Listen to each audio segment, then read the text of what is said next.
I'm Chris Farrell, and this is On Watch.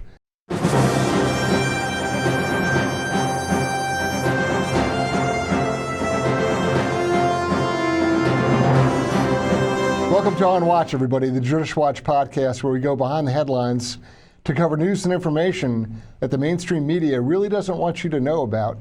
We try to recover some lost history and explain the inexplicable. Today, we're joined by Brent Bozell, founder of the Media Research Center, MRC. You know their excellent work. They've broken through the propaganda, lies, acts of omission and commission, distorting news reporting, and they tell the truth, and they do it reliably, and they have for decades. So we appreciate Brent joining us. Welcome, Brent. Thank you for having me. Listen, MRC's work is invaluable. It isn't just, sort of the newsbuster correcting headlines. You do in-depth research on reporting and on what the media does or doesn't do and how they try to manipulate the American public. Can you give us kind of an overview of what MRC is doing and what some of your big projects are right now? Sure. Historically, you mentioned commission and omission, and that's absolutely the case.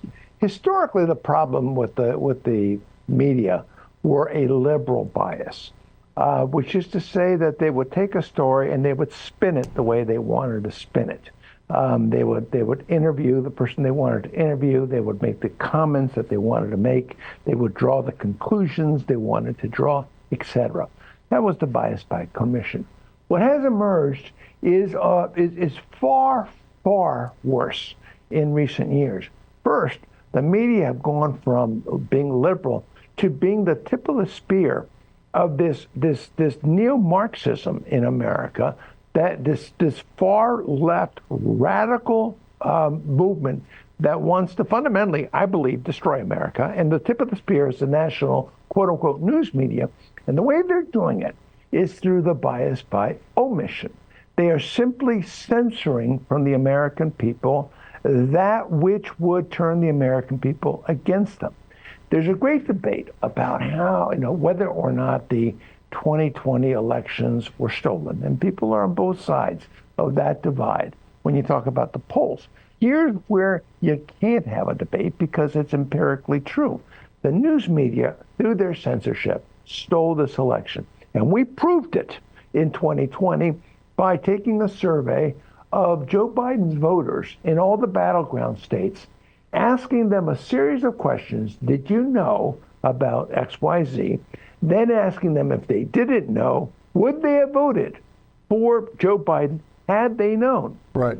In every single case where we tested Nevada, Arizona, Georgia, North Carolina, Pennsylvania, Wisconsin, and Michigan, they being all the battleground states, with every time we asked a question, we asked, did you know America had become energy independent? Did you know Kamala Harris had a voting record to the left of Bernie Sanders, a self-proclaimed socialist?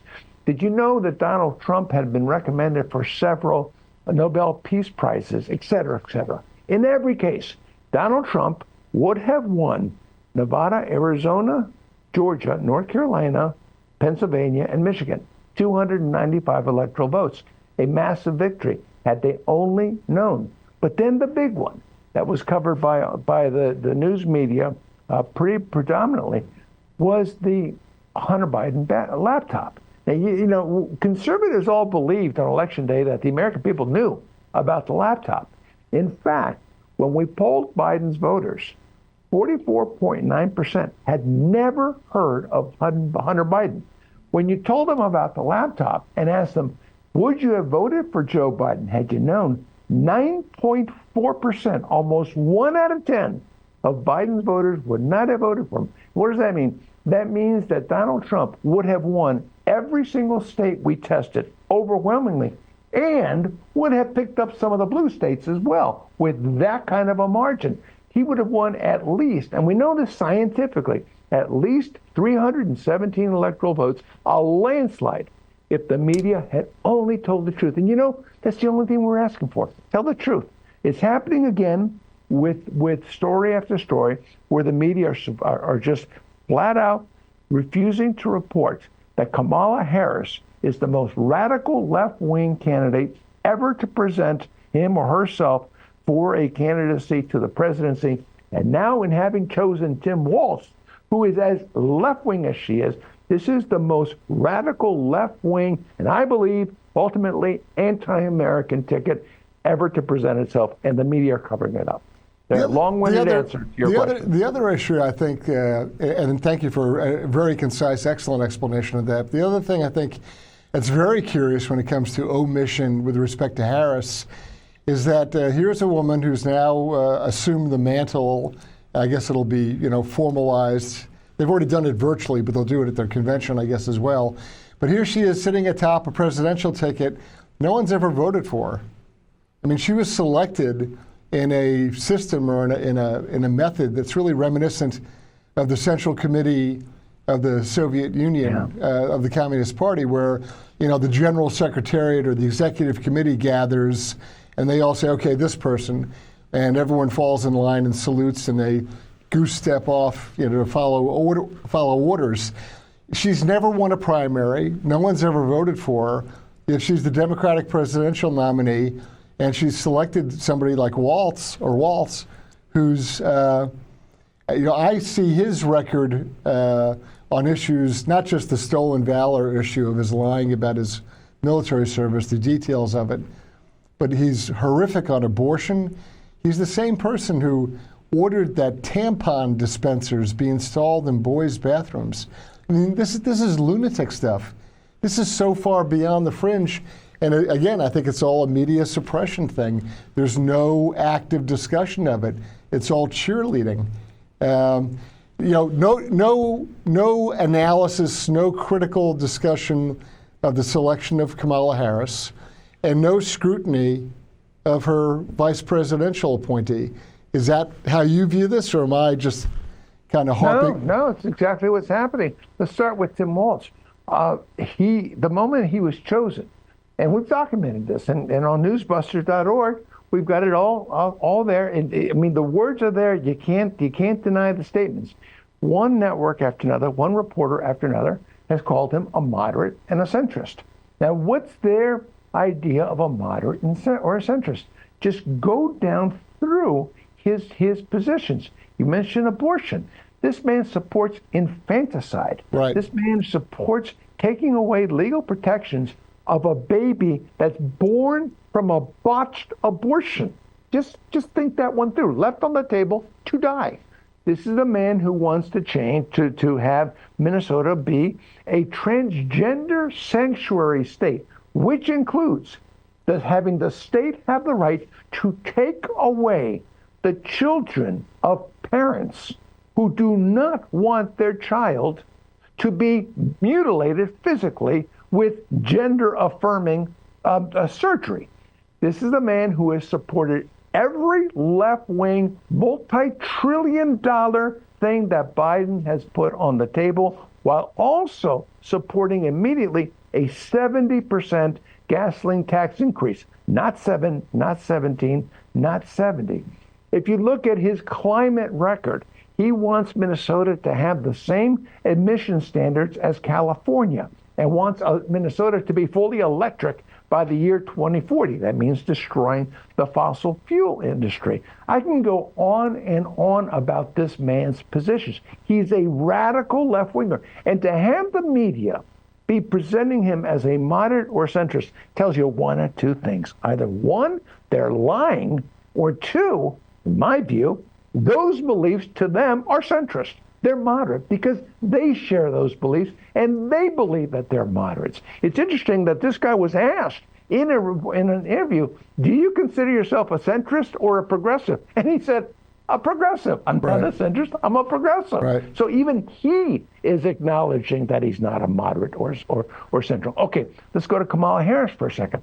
We should all be struck by the fact that when Kamala Harris was named border czar, I mean, everybody thought that was wonderful. Look at the stature that she has. Look how seriously Biden is looking at her by making her the border czar. The media themselves were using that term. Well, guess what? Then she runs for president. The border is a huge issue because 11 million illegals have crossed over it.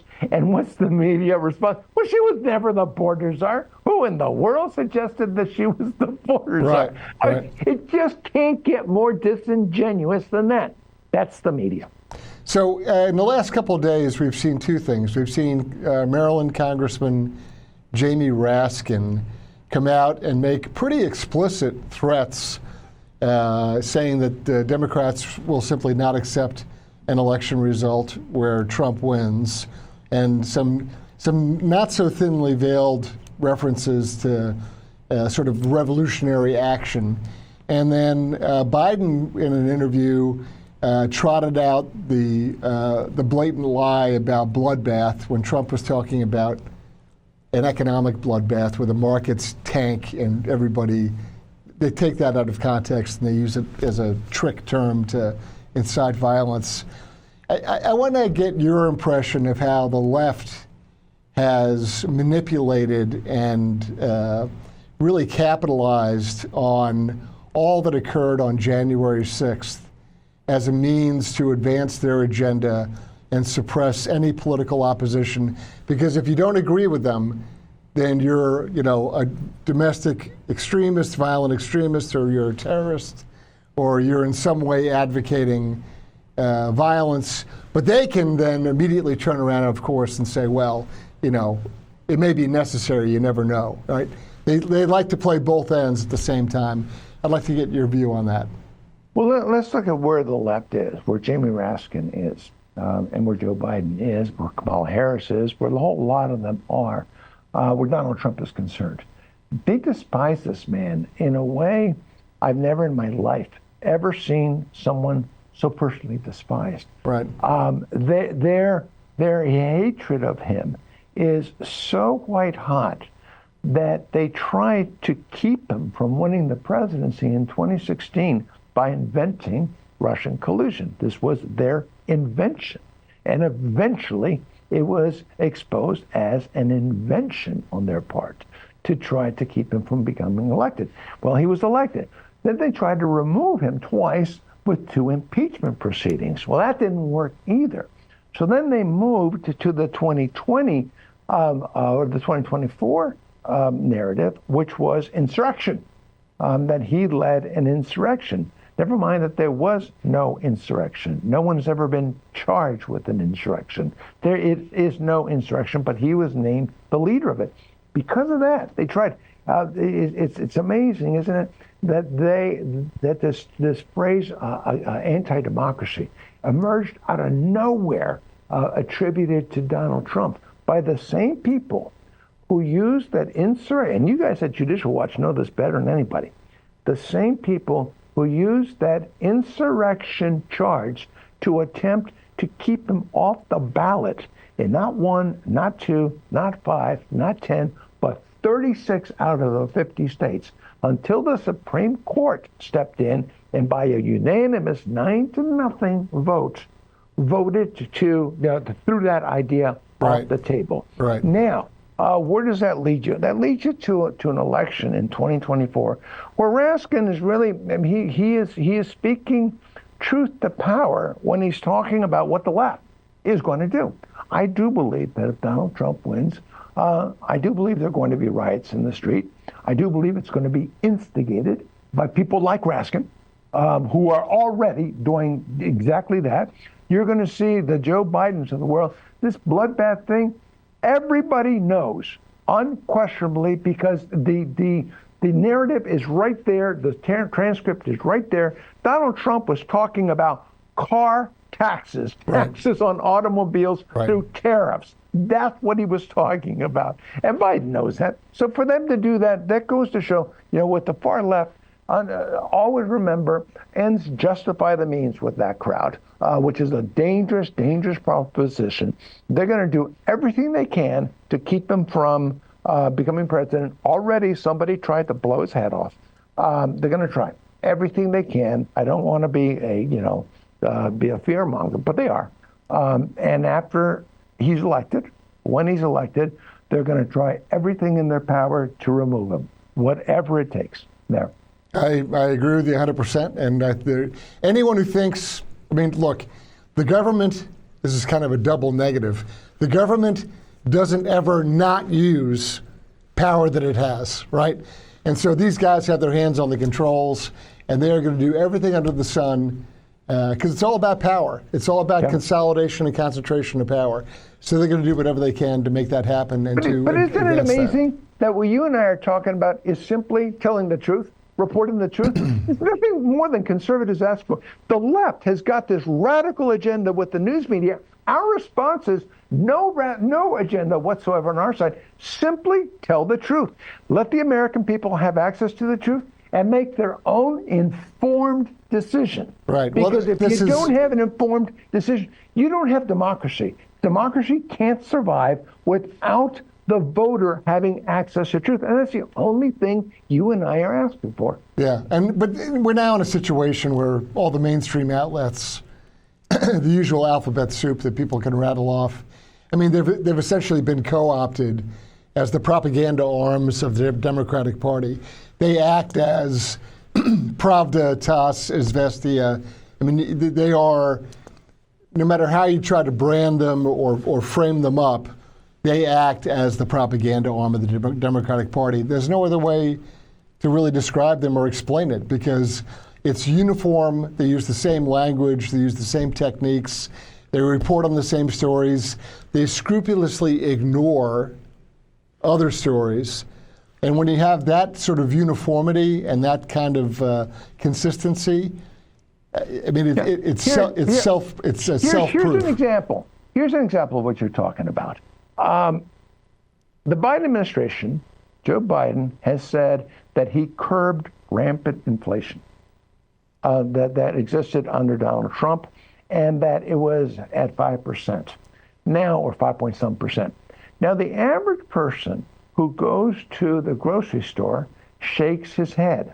The average person who goes to the gas station shakes his head and asks himself, how in the world can it be 5%? It looks like it's double what it was. Well, you look and you see that inflation data has been manipulated by the government, where they have taken out of the data the gas price, energy prices, and food prices, right? Which are the two things that are massacring the average person out there. If you were to include them in there, at that point, inflation is skyrocketing high. But then the idea that he brought it from underneath levels of Donald Trump. With Donald Trump, the average inflation was 1.9%, and it was 1.4% when he turned it over to Joe Biden. The point of the matter is that the media have a responsibility. If the Democrats want to run that kind of dishonest message, well, that's one thing. But the media, the news media, have a professional obligation to tell the truth about this. And when the Democrats try to manipulate data, they have the responsibility to call them out on it. Instead, they're covering up for them. This is the news media today. You've just touched on the personal impact of public lies and of manipulation by the media. I want to touch briefly, and I'll let you take this however you want to do it. I want to touch briefly on your personal story concerning your own family with respect to public lies, public sort of manipulation of important information about matters concerning January 6th. And you and your family have suffered at the hands of government officials and media distorting various facts and circumstances. Tell us about what's going on with your own family, with your son, with respect to January 6th. Sure. Thanks for asking me. Well, where do we go? My son is not political. He has never been involved in anything political. His involvement after the elections was one of participating in a local prayer group that said the rosary as a Catholic every day for his country. My son, like others in my family, like about half of the United States of America, believed that the elections were stolen. He continues to believe that the elections were stolen. On January 6th, he came to Washington, not part of any group, came on his own. He was actually trying to set up a music festival on the mall, but he came to show solidarity. He was one of the people who went to Capitol Hill. When mayhem broke out, he got caught up in the mayhem. He broke 2 windows entering the Capitol. And once inside the Capitol, he did nothing. All the video that you see of him is standing, watching crowds on the phone, trying to reach his mother. He, like everyone else, had a battery of charges thrown at him. And they came to him with the same message that they came, oh, by the way, he was outed, he was doxxed, he was wearing his kids' Catholic school sweatshirt because he coaches his 3 little girls in their soccer team, so that there's his disguise. He was doxxed by the radical left, with people calling his house, coming to his house, trying to get him fired, trying to get his children expelled from school, grade school children expelled from school, et cetera, et cetera. So everybody knew who he was. But then he got the proverbial Roger Stone, 7 o'clock, knock on the door with 7 or 8 police and FBI barging in with guns drawn, one with a long arm, to enter into his house to arrest him for it. They subsequently gave him the same offer that they gave so many other of the January 4th, 6th protesters, which was accept a 3-year prison deal or have the full weight of the federal government thrown after you for a charge of 20 years in prison. Most people have said yes, they would take the deal because they were afraid of their government. Isn't that terrible? Afraid of their government, or not having the resources to defend themselves. My son chose to go bankrupt to support himself, to defend himself against these charges, believing that the major charge of insurrection would be thrown out by the Supreme Court, which of course it was. And that was the big charge.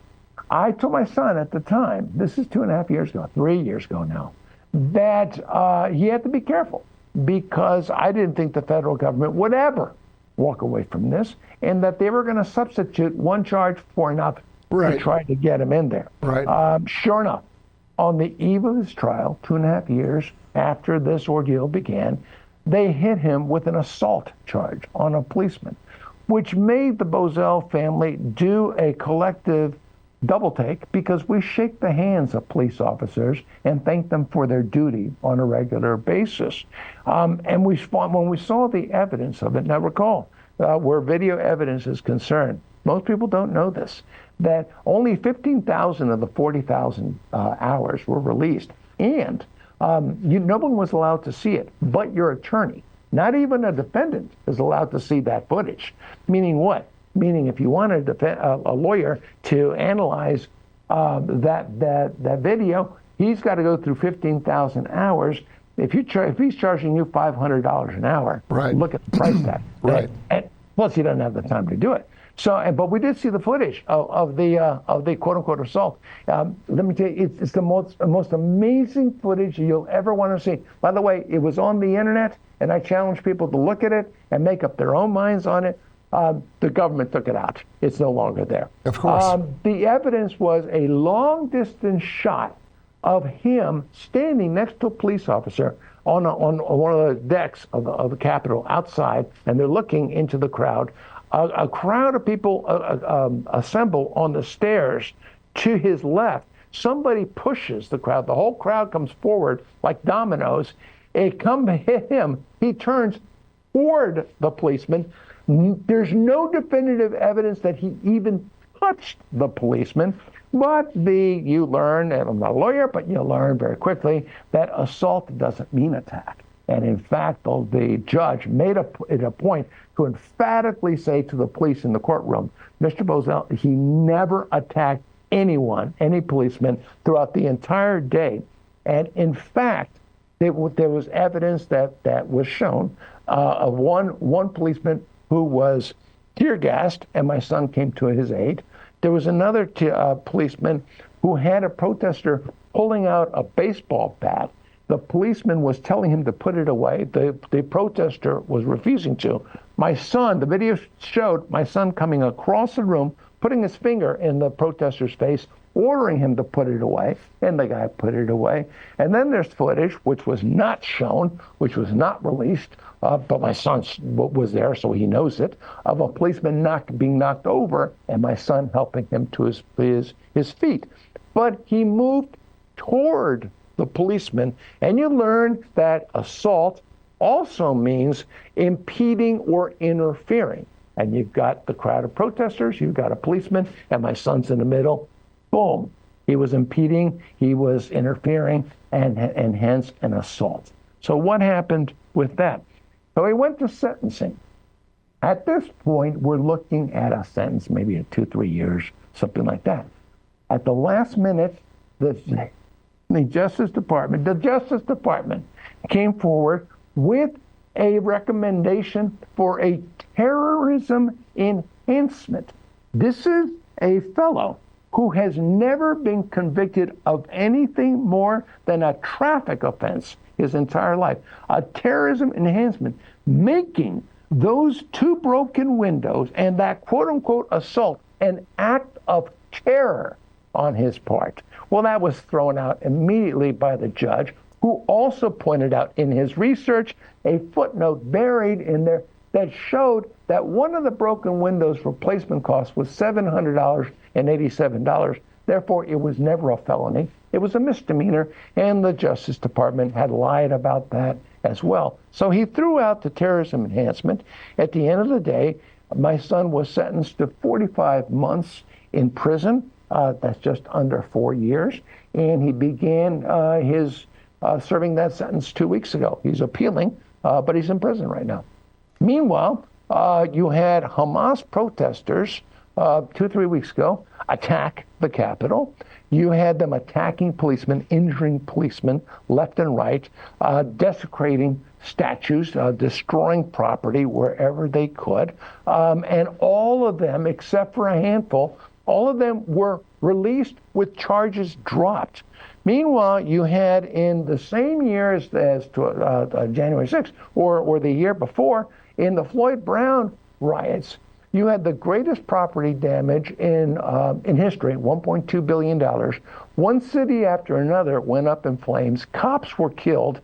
Cops had Molotov cocktails thrown at them, bottle rockets fired in their faces, glasses, bottles thrown at them, all manner of damage, all manner of injury, and yet tens of thousands of felonies were never prosecuted. But my son's in prison. Brent, that's a very powerful, very poignant example you've given of your own family's personal suffering in the government's. I'm sorry. I've got to add one last point. No. I mean, this is important stuff, because what you've detailed is the government's, near jihad in their pursuit of January 6th protesters, and then the blind eye that's turned. You mentioned a couple of weeks ago these pro-Hamas, pro-terrorist protesters who all walk away. But that wasn't the first time. That's probably about, I think, the 4th or 5th time that either pro-Hamas or other left-wing groups have entered not just the Capitol, but also other House and Senate office buildings and engaged in some kind of occupying tactic. Yeah. And they've all gotten a pass. So the BLM riots that Minnesota Governor Walz thinks are a great thing. His wife's on camera talking about enjoying the smell of burning tires. I mean, that's really creepy stuff. That she left the windows open in the house so she could smell the burning from the rampaging rioters. She considered that to be a touchstone. And then Kamala Harris, of course, is involved in bailing out people that were arrested in these violent riots. So there's Look, Walz took 4 days. Right. Let the rioters go for 4 days before he brought in police presence. His daughter was actively working with the rioters, giving them police information of where the police were moving during this time. Look, How many times have we seen on television Code Pink try to thwart hearings and try to disrupt hearings in Congress? The average fine for a Code Pink protester is between $45 and $50 for doing that. Right. For insurrectionists, quote unquote insurrectionists, they go to prison for years for doing the same type of thing. I forgot to mention one thing. I'm asked all the time, why? Why did they do this? Why did they throw the entire weight? God only knows how many hundreds of millions of dollars have been spent going after Trump supporters. But why did they go after my son this way? The two reasons. One is his name. It is not just Bozell, it's Leo Brent Bozell IV. He shares my name. Secondly, it's because if they could convict him of a terrorism act, and if they convicted Donald Trump of leading this January 6th insurrection that was never an insurrection, then I believe they would be able to ask the question, how can somebody who is there be a terrorist, but the head person not be a terrorist? Right. I just believe that at the end of the day, they were going after my son because of me, and they were going after him because of President Trump. They were going to try to hang that terrorism enhancement on President Trump. And this goes back to your question before about Jamie Raskin. They're going to stop at nothing, absolutely nothing, to stop this man from being president. This is a critical point because they're attempting to criminalize not just Trump, but all Trump supporters, to criminalize a lot of the ideas behind the MAGA, Make America Great Again movement, or anybody affiliated with President Trump. It's an effort to not just argue with your opponent, but to instead turn them into criminals and to again consolidate power, which is what it's all about. Brent, the poisoning of Donald Trump by the news media is so effective that 1 out of 3 Democrats believe he was never shot, that this never happen. Right.